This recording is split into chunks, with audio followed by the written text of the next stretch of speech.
The desert road stretched endlessly under the scorching sun, a ribbon of asphalt slicing through emptiness. Heat shimmered over the horizon, distorting everything into a wavering illusion. At the wheel of a dusty silver hatchback, Claire Monroe tightened her grip. The GPS had died hours ago. Her phone had no signal, and the last gas station she'd seen was more than 80 miles back. Claire was a 28-year-old sound engineer from Los Angeles, known for her meticulous ear and a quiet obsession with forgotten frequencies. She was en route to interview a reclusive ham radio operator rumored to have intercepted something anomalous. Something that had never aired and yet had been heard. The man's last message to her had been garbled. They listen, not from above, from within. She had dismissed it as paranoia. Until her car radio, long dead, buzzed to life with a whispering hum. It wasn't static, it was a voice. "Claire, turn around." She slammed the brakes, heart racing, eyes scanning the desert. There was nothing. No buildings, no towers, no people. Just sand, rocks, and the long, empty road. A sign appeared ahead, not on the map, weather-worn and faded. It read, Dyer's Hollow, 7 miles. She had never heard of it. With nowhere else to go, she turned onto the side road, the tires kicking up clouds of red dust. Dyer's Hollow wasn't a town. It was a memory held in place by cracked wood and sun-bleached signs, a gas station with no pumps, a diner with no glass in the windows, and a motel with one room lit, room 6. Claire parked in front of the diner and stepped out. Silence hung over everything, thick and absolute. As she walked past, she saw movement in the reflection of the broken glass. But when she turned, there was no one there. Inside the motel office, an old bell sat on the counter. She rang it. Nothing. Then, room 6's door creaked open. Cautiously, Claire entered. The room was impeccably clean, despite the decay outside. On the bed was a reel-to-reel recorder, already spinning. "Welcome, Claire," said the voice. It was her own. "You don't remember this, but you've already been here. You always come back. The signal needs a receiver, and you are perfectly tuned." Claire staggered back. The recorder stopped. She turned and saw a photo pinned to the wall. It showed her standing in the same room, but she was younger, maybe 15, wearing headphones, smiling. Her hands shook as she peeled back the photo. Behind it, carved into the wall, was a message. "Do not adjust the signal. It is adjusting you." Claire stepped out, suddenly dizzy.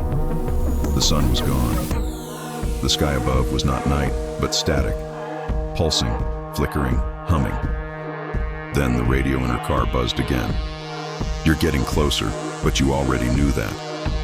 And the clock on the dashboard, once blank, now read 12:12.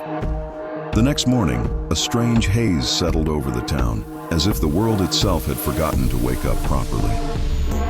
Mia stood at the edge of the pier, watching the water ripple in slow motion. Too slow, unnaturally slow, as though time itself were protesting every second. The events from the train station replayed in her mind. The man who knew her name, the newspaper that predicted her, and the unmistakable sensation that she wasn't entirely herself anymore. She reached into her pocket to find the red card he'd given her, but it was gone. In its place, a small brass key. Mia decided to retrace her steps. At the cafe near the station, she asked the barista if anyone had seen the man in the brown coat. "What man?" the woman asked. "You've been sitting alone there for an hour." Mia pointed to the seat across from her. "He was just there yesterday." The woman gave her a strange look. "This cafe hasn't opened in 3 weeks. Plumbing issues. You sure you're okay?" Back on the street, everything felt off by degrees, just slightly wrong. The signs on buildings flickered as if unsure of their own names. A man walked his dog past her 3 times. Same clothes, same route, same limp. Mia turned and ran. She ended up at her late aunt's bookstore, now abandoned. The lock was rusted, but the brass key fit perfectly. Inside, the air smelled of old paper and forgotten stories. Dust covered the floor, but Mia noticed footprints, barefoot ones, leading to the back room. There she found a stack of journals. One was labeled Mia, Draft 6. Confused, she opened it and read the first line. "You are not the first version." The rest of the journal documented her life in unsettling detail. Things she had never told anyone, thoughts she'd had just days ago, and moments that hadn't happened yet. The last entry read, "She finds this book on April 23rd. From this point forward, she must choose between awakening or repeating." Suddenly, the lights flickered. A mirror on the wall cracked down the center. In the reflection, she saw not herself, but a younger version, her at 17, mouthing the words, "Don't trust the library." Shaken, Mia left the bookstore clutching the journal. That night, she went back to her apartment, only to find the locks changed and a different name on the doorbell. Mira Holtz. Her name wasn't there. She buzzed the apartment anyway. A woman answered. She looked exactly like Mia, but with a scar running down her left cheek. "Can I help you?" the woman asked. Mia froze. "Who are you?" The other woman narrowed her eyes. "I think the real question is, who are you?" Before she could answer, the door slammed shut. Mia stood frozen, gripping the journal as if it were the only thing anchoring her to herself. Back at the train station, she noticed something she hadn't before. A sign above the entrance, blinking in red neon. One way out. Below it, a series of clocks ticked out of sync, each showing a different time zone, and all of them pointing to a different year. Inside the station, the same man in the brown coat stood by the information booth. This time, when he looked at her, he didn't smile. He handed her a second card, this one black with a symbol, an open eye surrounded by concentric circles. "If you're reading this," it said, "you've already died once." She turned the card over. It read, "Platform 0, midnight, no return." Mia looked up. There was no Platform 0, not officially, but somewhere beyond the ordinary. Maybe. That night she made her decision. The station was nearly deserted when Mia returned that night. A fine mist clung to the ground, curling around her ankles like smoke from an unseen fire.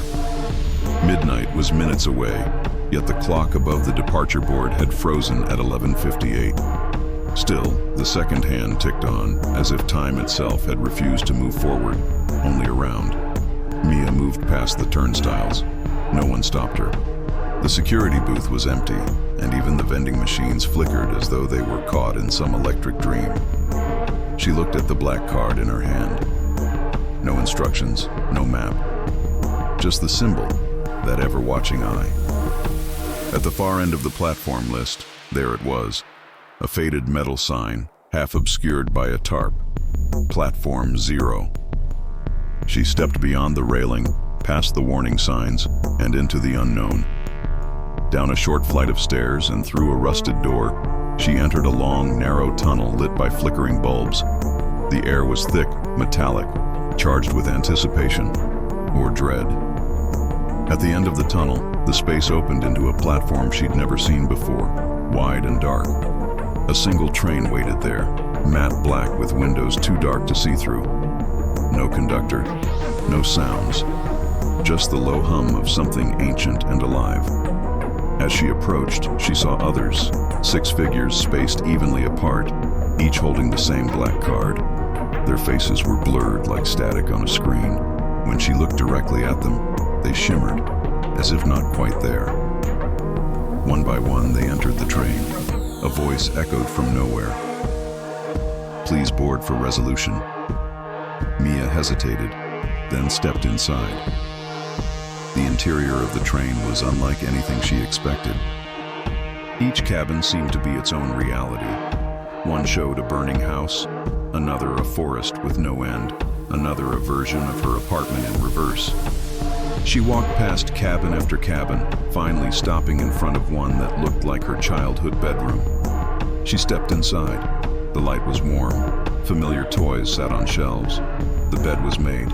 On the desk was a VHS tape labeled Mia 001. She picked it up. The label on the back read, "You chose to forget. Will you choose again?"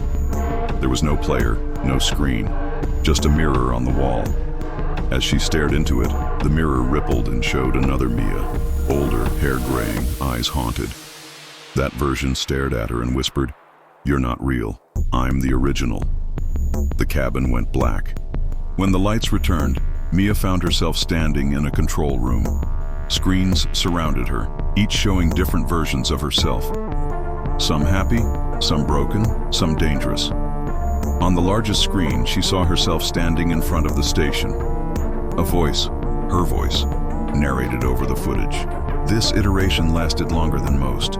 Signs of rebellion early on, memory leakage increasing, termination recommended. Mia stumbled back, shaking. "Who's doing this?" she screamed. "Why me?" A mechanical voice responded from overhead. "You volunteered." Suddenly she remembered, not clearly but in flashes. A clinical office, a signature on a consent form, a voice promising escape from grief, from loss, from self. "You can start again," it had said, "as many times as you need." Was this what she had agreed to? The cabin door opened. The man in the brown coat waited outside. He looked tired now, older, as if the strain of infinite reboots weighed on him. "You weren't supposed to reach this far," he said. "Most don't." "Who am I?" Mia asked, voice trembling. "Whoever you want to be. That's the lie. The truth is, you're already someone else." Before she could respond, the train screeched to a halt. Outside, everything was white, blank, infinite, a reset space. The voice returned, final choice approaching, reconstruct or awaken. Mia stood at the edge of the train's open door, facing the void. Behind her, the train whispered, "We can make it all go away." Ahead, silence. Mia stepped into the white void. It was blinding, not from brightness, but from absence. No ground, no sky, just a horizonless plain of nothingness, humming softly like an old machine left running too long. Every step echoed into the infinite. Behind her, the train was gone. In front of her, something shifted. Out of the void emerged a door, not attached to any wall, simply standing alone. It was made of wood, old and painted red, with the number 9 carved into it. A single phrase was etched into the doorframe. "Enter to remember, or walk away and forget." Mia reached for the handle, heart racing.